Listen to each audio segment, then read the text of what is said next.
Very delicate yard to work with here. They just re-landscaped, and they've got all these very easily broken plants. And this woman also has lots and lots of potted plants, and more to come. There's lots of succulents in the yard. Everywhere we look, there's plants and things that can get broken. So we got to be really careful.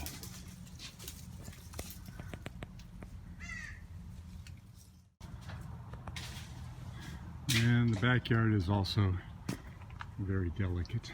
Lots of things that we could break. You just spent a lot of money on this landscape, so even something as small as this has a lot of value. That's an expensive plant.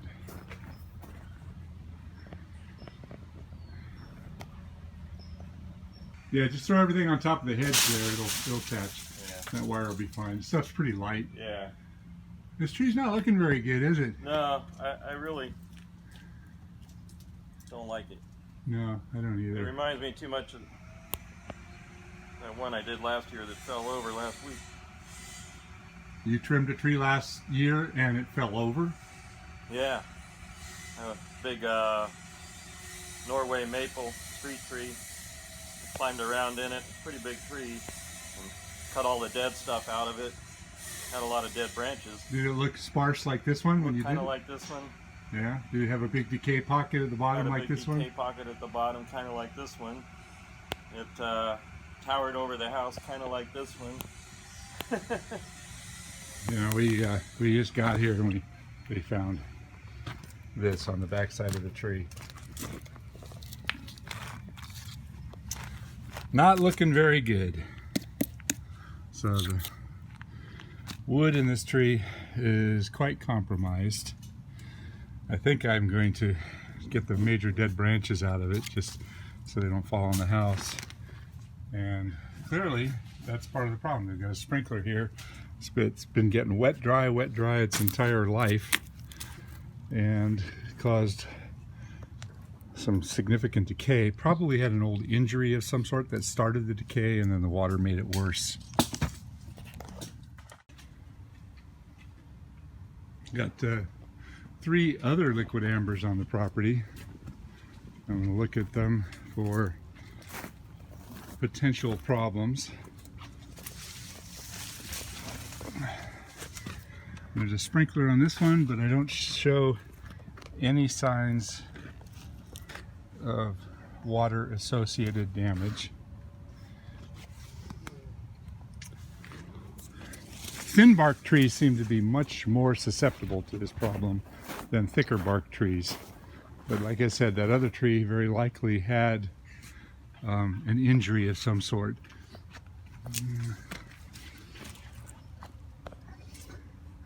I don't see a sprinkler directly in line with this one, which is good.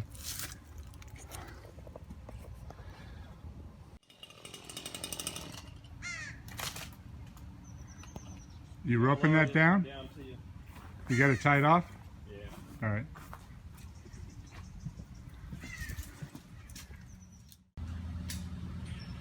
You know, these liquidambar trees all seem to have different stages of problems. This one was clearly topped at one time up here, so it's anybody's guess what's going on inside there.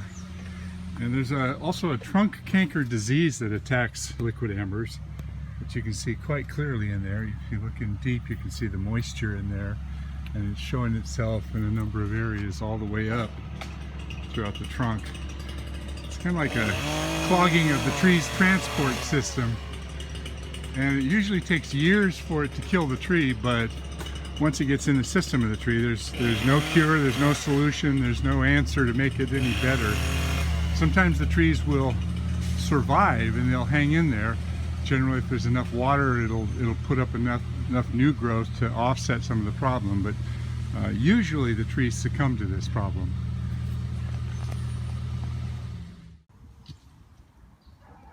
One of the things you have to remember on liquidambars is they develop all these little seed pods. And these little green seed pods, I don't know if you can see them here, get very, very heavy in the summertime. Now this particular branch, I recognize this as a branch that's been pruned many times in the past, so it's developed multiples. And when you have multiples everywhere, each and every one of those develops its own set of seed pods. So you end up with more weight on the branch as a result of the pruning, which causes you to continue pruning to keep it light enough. So when I looked up here, I looked at this branch and I saw a couple of things going on. There was some there's a dead piece right here, so that means that the rest of that is weak. But I look down low and I see some cracking developing right there. Let's see if I can zoom in on that. It's kind of hard to see, it's dark, but there's some cracking that tells me that this thing has been putting a lot of pressure on that limb. And I looked at that and I said, you know, that's right on the verge of breaking. Now the client came out and she was a little bit upset at me. She says, I really like those low branches that were hanging down. So what I did is I took a little snip here and a little snip here and a little snip here and a little snip over here. Where there were multiples, I took out one of the multiples and the whole thing lifted up. So that's all the brush I took out of the whole tree. But I pointed out to her, I said, I handed her one of these branches. I said, now pick that up and you can see all those little seed balls that are developing. And that's heavy. There's a lot of end weight on that little bit there. So she's okay with it now, I told her, and she understands. But a lot of times people think in terms of aesthetics and they think, oh, I like the shade or I like the you know, the stuff that's hanging down low. But sometimes you have to do certain things. And you know, number one is you're trying to minimize breakage in a tree. And these trees do break.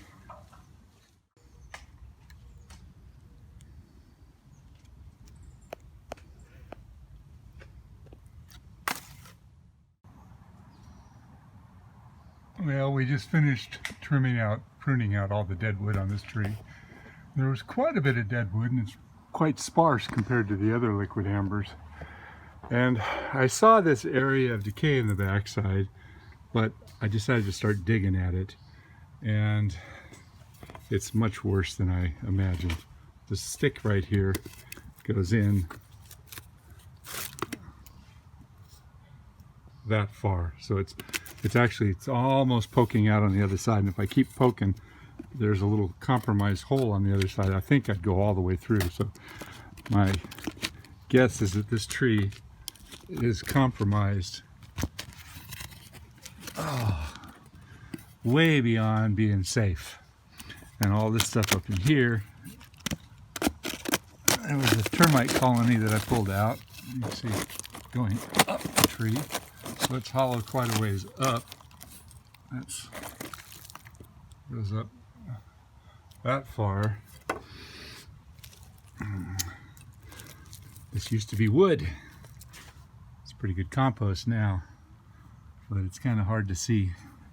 It goes way, way back in there, past my elbow.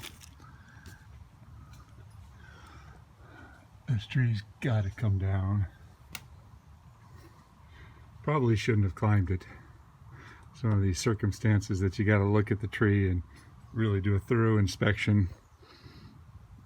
I thought we had, but then I got in there and I dug a little bit deeper and realized it's way worse than I imagined.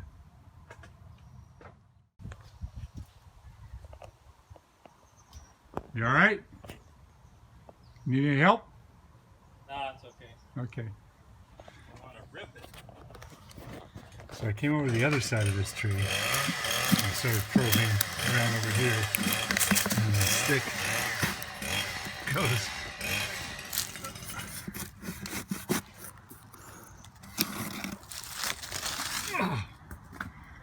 that far in on this side.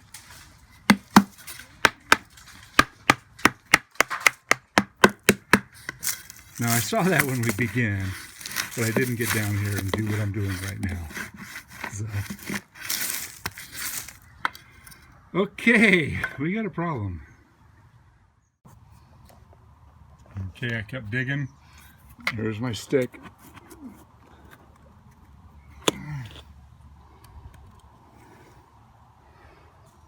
That is about 30 inches down. And it connects with the other side of the tree. Can't see any light yet because I'm looking straight in the ground, but I know with just a little bit of digging there, I could get that all the way through. Kind of like spelunking. So I've condemned the tree, and you're asking, why am I spending so much time excavating this to see how bad it is? Well, somebody's got to go up in the tree, and somebody's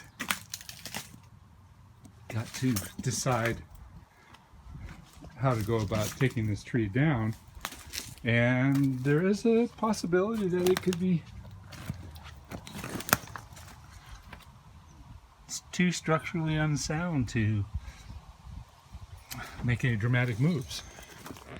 But you know, you never really know what you're going to find until you start tearing apart the cavity and really seeing just how deep it is. This goes from this side all the way over to this side, so it's compromised all the way through. It does have a big root over on that side, but it's not very sound in through there. This side, there's some soundness to it. The decay spreads up to about here. That's as far as I can run the probe. That's the real punky decay, so it probably goes all the way up. I believe it's safe enough to climb. It's not an enormous tree, but I'm glad I know.